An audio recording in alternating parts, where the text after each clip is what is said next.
All right, welcome back, everyone. I'm Erica Pizzi of JackCotton.com, and I'm here with luxury real estate expert, author, and agent Jack Cotton. And this is the last segment of the Series 12 Luxury Showing No-Nos, and 11 and 12 here, again focusing on the agent, things you should not do. Number one is number 11, actually. Number one is number 11, but this first one, you're saying, no, don't check your watch. Yeah, during a showing, you're doing this all the time during a showing. I mean, that's ridiculous. What kind of a message are you sending to the other person? By the way, not just during a showing, but anytime you're interacting with a client, I would not be looking at your watch. No. I mean, what kind of a message does that send? Over the years, I've become very good at reading other people's watches, even upside down.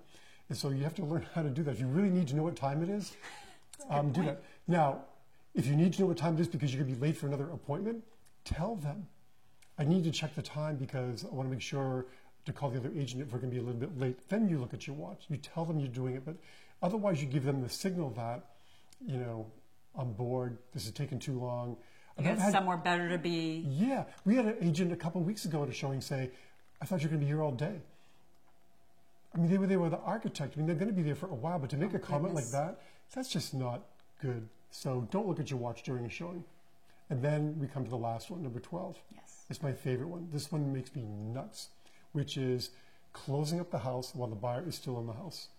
Not okay. Not okay. The essence of that is kind of like when you're in a really fancy restaurant and you might be at the tail end of, you know, the dinner hour, and you see the waitstaff like clearing everything and shutting down the restaurant around you. Yeah. Like not a nice sign. Like hurry up and leave. Like when you're going to leave. Yeah. So sometimes other agents, like a buyer agent, will come and they try to be helpful, like on the second floor, and they start turning off lights. I stop them. No.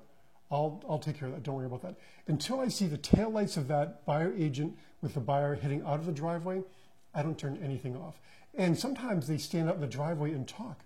So I don't just start lowering the curtains. Good point, yeah. I mean, if you're standing in the front of a house you just looked at and you're talking to the agent, you're asking about the house, and all of a sudden you see drapes falling down or blinds falling down and lights going off, what are you thinking? Yeah. You don't belong here. Your time is up. Exactly. Get out of here. Don't bond with this house.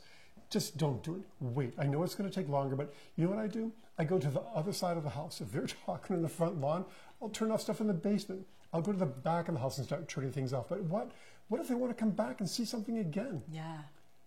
I want it to be welcoming and all lit up, and just wait till they're gone. Wait till the car's out of the driveway before you start closing up the house. It all comes back to sort of your overarching point along this whole series, which is make the prospective buyers feel welcome, like this could potentially be their home. Yeah. And the whole series speaks to the point that little things matter. Yeah. There's a better way to say that. I can't think of what it is. But little things matter. They really do. And you don't want to leave any stone unturned in the journey of having someone fall in love with your listing. Absolutely. So everything counts. There you have it. Those are your 12 no-nos. Every showing needs to count. Be aware, be alert, be awake, be present, be watchful, be observant, and listen to what the people are saying. Because you might hear somebody express a misconception or a piece of misinformation about the house. They're like, oh, we really wanted a gas stove, and I hate that electric thing over there. Well, no, that is a gas stove. Listen to what they're saying so that you can respond if necessary. And just be present, be professional, and understand that it is showtime. And you don't get a second chance to make a great first impression. So that's it. 12 things not to do. Perfect. And if you want to go over those 12 no-nos again, just head to luxuryrealestateunplugged.com.